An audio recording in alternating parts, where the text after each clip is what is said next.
Illness has always brought out anxieties and concerns in victims and those around them, never more acutely when the patient is a monarch. Elizabeth I's near-fatal illness of 1562 exposed how vulnerable England was with a female monarch with no children on the throne.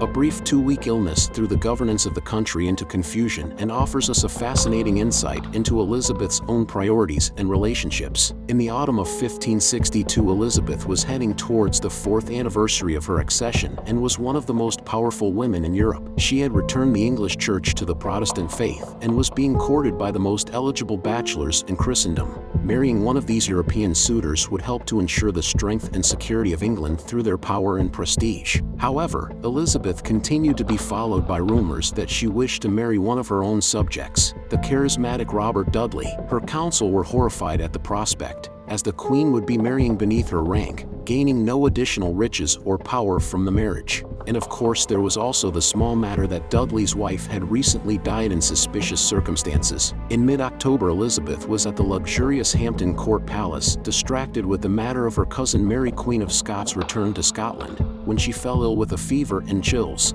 She added a swift conclusion to a letter to Mary and indulged in a hot bath to ease her symptoms.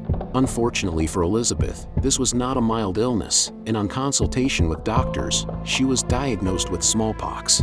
It had been circulating around the court, and a number of female courtiers had fallen ill, although most had survived so far. There was no cure for the malady, and 30% of adults who contracted it would die. Sufferers experienced aches and fevers, headaches and sore throats, but the most sure indication of the disease was the pus-filled sores which appeared all over the skin of the afflicted. For those who survived the illness, these pox would usually leave severe scarring, and for those treating the victim, contact with the scabs represented the most likely way of contracting the disease. Elizabeth was ill for several days before these marks began to erupt on her skin, first as small spots, but developing into blisters which scabbed over. Tended to by her closest female attendants, Elizabeth also enjoyed the ministrations of the doctors of the court, who subjected her to the red treatment, a Japanese treatment in use in Europe since the 12th century. It involved wrapping the queen from the neck down in red cloth. It was believed that the cloth would prevent severe scarring of the skin, which Elizabeth feared greatly. She was aware of the importance of her own image and beauty. Female beauty was considered a sign of virtue, and, more immediately, she was 29 and seeking a husband. She was fearful that the pox marks would impede her ability to make a match in the future, something which was vital to secure an heir to the English throne. However, these cosmetic concerns were the least of her worries as the illness progressed and she fell into a coma. There was a very real concern that she would die, not quite 4 years into her reign, leaving the country without a monarch and vulnerable to a bloody and violent civil war. Less than 100 years since the Wars of the Roses, England was fearful of being left without a clear line of succession, and as Elizabeth was the last of Henry VIII's children, it was unclear who would reign after her. Her Privy Council were divided, supporting a variety of different candidates. Mary, Queen of Scots, Elizabeth's Catholic cousin, was the natural hereditary heir, but not only was she Catholic, but she, and her entire family, had been left out of the line of succession established by Henry VIII in the 1544 Succession Act. Only Catholics within the council seemed to favor her. Of the Protestant alternatives, the most prominent was Catherine Grey, the sister of Lady Jane Grey, the 9 Days Queen. She was a descendant of Mary Tudor, the younger sister of Henry VIII, and according to the 1544 Succession Act, she had the best claim, despite being in Tower of London, having married without the Queen's permission. But Elizabeth, believing she would die of her illness, resolved to protect her kingdom in the best way she knew.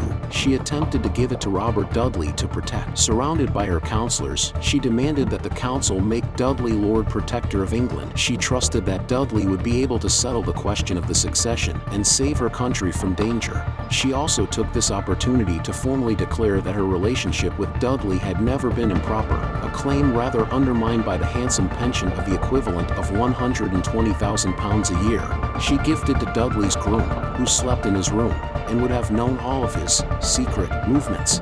Luckily, after 10 days, the Queen began to recover, and her concerns for her kingdom lessened. She could now turn to a more pressing issue, avoiding excessive damage to her face and skin. Some women were left severely scarred by pox marks, and Elizabeth was determined she would not be one of them.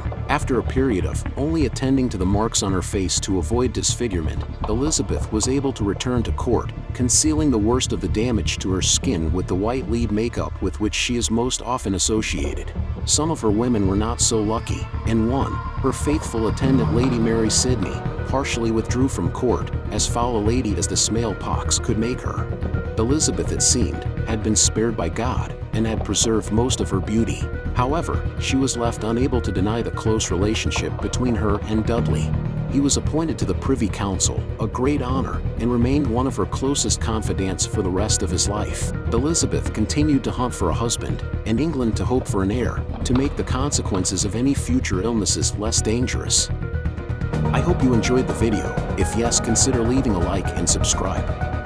This was History Revamped. To the next video.